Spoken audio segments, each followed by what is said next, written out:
Good morning, class 11. Today we will start our new chapter, that is lesson 3, Tut, discovering Tut, the saga continues. तो पहले हम lesson का meaning जो है पहले वो क्लियरिफाई कर देती हूँ.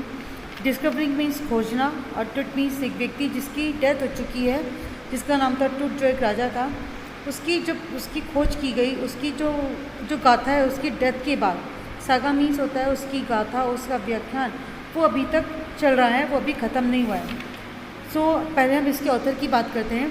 इसके ऑथर है A.R. विलियम्स. ये एक लेखिका हैं जो वर्जीनिया में रहती हैं, और जब ये 4th स्टैंडर्ड में थी तभी इनकी जो रीडिंग के लिए इनका शौक इनके अंदर उत्पन्न हो चुका था, और ये नेशनल ज्योग्राफिक मैगज़ीन और ऑनलाइन न्यूज़ की फॉर्मल सीनियर राइटर भी रह चुकी हैं. आर्कियोलॉजी में इन्होंने स्पेशलाइजेशन किया है, और साथ ही साथ इन्होंने BA किया है क्लासिकल और नियर ईस्टर्न आर्कियोलॉजी में यूनिवर्सिटी ऑफ टोरंटो से.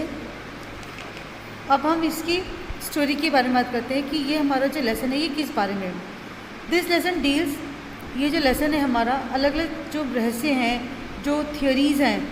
टुट जो यंगेस्ट रूलर था इजिप्ट का, प्राचीन इजिप्ट का, उसकी डेथ को लेकर जो अलग अलग मिस्ट्रीज, जो रहस्य हैं, अलग अलग जो थियोरीज़ हैं, उसके बारे में है. और इसकी जो कब्र है, सबसे पहले उसको 1922 में एक फेमस आर्कियोलॉजिस्ट था जिसका नाम था हॉवर्ड कार्टर, उसने खोजा था. और जब से इसकी कब्र को खोजा गया, उस समय से ही इसकी डेड बॉडी के साथ एक्सरे, बाद में CT स्कैन किया गया, और जब उसके बाद और भी जो चीज़ें की गई, कई सारे आंसर्स और क्वेश्चंस हमारे सामने आए, जिसकी वजह से इसकी लाइफ और डेथ के बारे में कई सारी मिस्ट्रीज़ पैदा हो गई, मतलब कई सारे रहस्य उत्पन्न हो गए. अब हम अपना लेसन शुरू करते हैं. That is our lesson 3. He was just a teenager when he died. कि जब वो मरा, मीन्स जब टुट मरा, वो एक टीनेजर था. The last year of a powerful family that had ruled Egypt and its empire for centuries. Heir means उत्तराधिकारी. वो अपने शक्तिशाली परिवार का आखिरी उत्तराधिकारी था.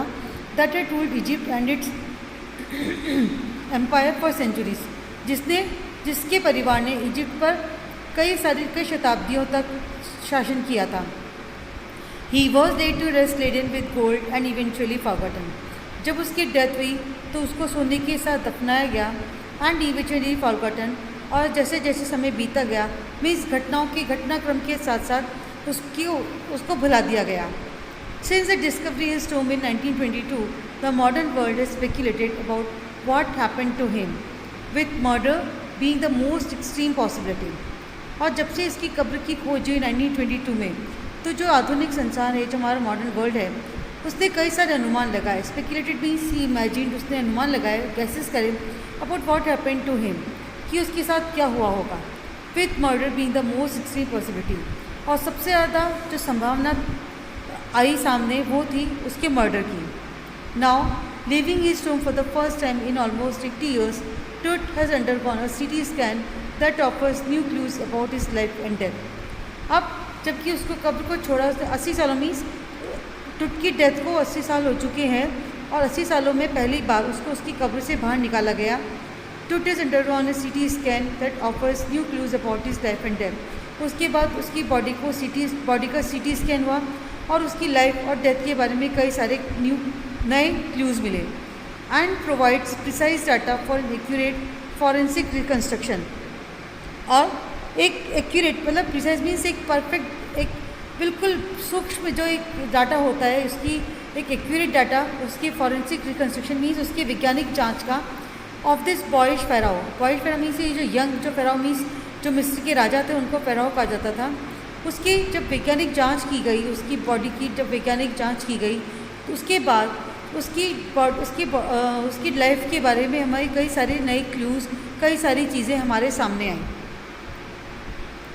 N angry wind stirred up ghostly dust tables as King Tut was taken from his resting place in the ancient Egyptian cemetery known as the Valley of the Kings. जब उसकी डेड बॉडी को उसकी resting place से means जब उसकी कब्र से उसको बाहर निकाला गया, तो हवा जो थी वो भयानक आंधी चलने लगी, गहरे काले बादल छा गए। घोस्टली डस्ट डेविल्स मीन्स जैसे कि बहुत राक्षस के जिस तरह से भयानक काले काले बादल छा गए और एंग्री मतलब तूफान सा आ गया।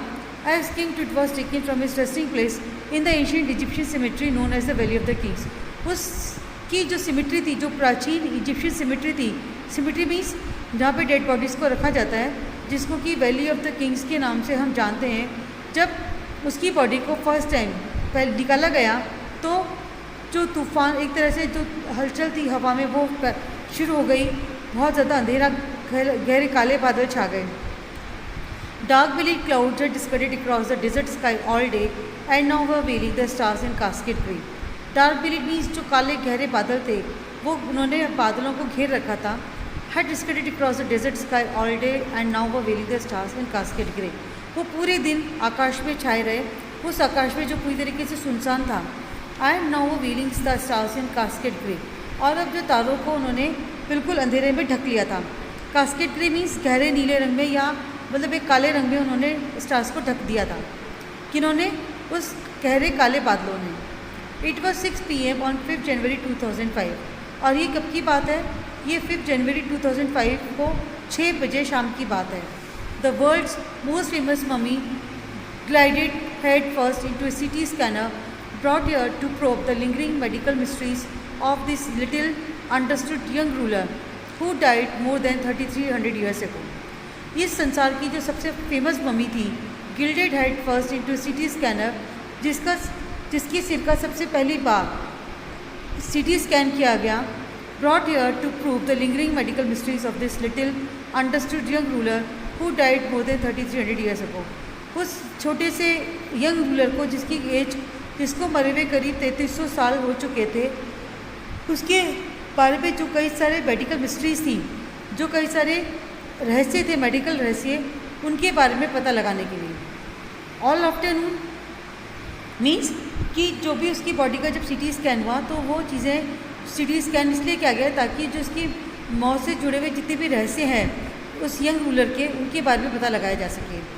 All afternoon the usual line of tourist from around the world had descended into the cramped rock cut tomb some 26 feet underground to pay their respects।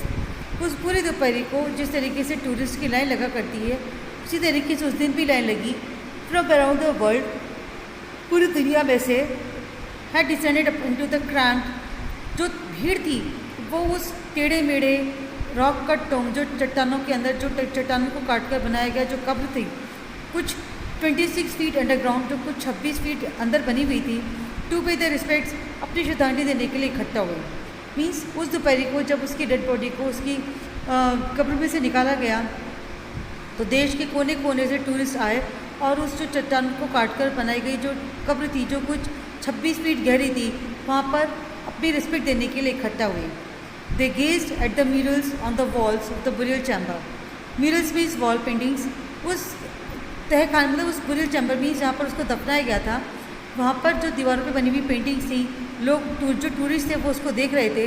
And created Toots ग्लिटेड face, और साथ ही साथ जो सोने का मड़ा हुआ जो चेहरा था उसका टुटका, उसको भी देख रहे थे। The most striking feature of this mummy shaped outer coffin lid, और जो सबसे आश्चर्यजनक, जो कहना चाहिए कि जो सबसे ज़्यादा ध्यान खींचने वाली चीज़ थी इस मम्मी की, वो थी उसका आउटर कॉफिन लिड, भाई उसका जो बाहरी कॉफिन का जो कवर था, जो ढक्कन था वो। सब visitors read from guide books to a whisper, कुछ लोग गाइड बुक्स से पढ़कर आपस में धीरे धीरे फुसफुसा रहे थे। अदर्स टू टॉयलेटली, जो दूसरे थे वो चुप खड़े हुए थे। Perhaps pondering Tut's untimely death in his late teens, शायद जो टुट की एक असामयिक मृत्यु जब वो अपनी टीन एज में था उसके बारे में वो सोच रहे थे। पॉन्डरिंग मीन्स टू थिंक, और wondering with a shiver of the pharaoh's curse, और ये सोचकर आश्चर्य कर रहे थे कि अगर राजा ने श्राप दे दिया तो क्या होगा। डेथ और misfortune falling upon those who disturb him was very true. जैसा कि उनको लग रहा था कि क्योंकि उन्होंने उसकी बॉडी को डिस्टर्ब किया है तो कहीं उनको मृत्यु या कोई उनके लिए दुर्भाग्य ना आ जाए, तो इस बात से वो वॉज रियली ट्रू मीन्स बिल्कुल सही थी। यानी कि जो लोग ऐसा सोच रहे थे कि टुट की जो अनटाइमली डेथ, जो उसकी टीन एज के बाद की जो डेथ थी, और क्योंकि उसकी डेड बॉडी के साथ जो छेड़खानी की गई है, कहीं ऐसा नहीं हो कि जो वो लोग जिन्होंने उसके साथ छेड़खानी करी है वो राजा उनको श्राप दे दे। फ़राओज़ मीन्स राजा, जो मिस्र के राजा हैं वो इजिप्ट, मिस्र जिसको हम कहते हैं।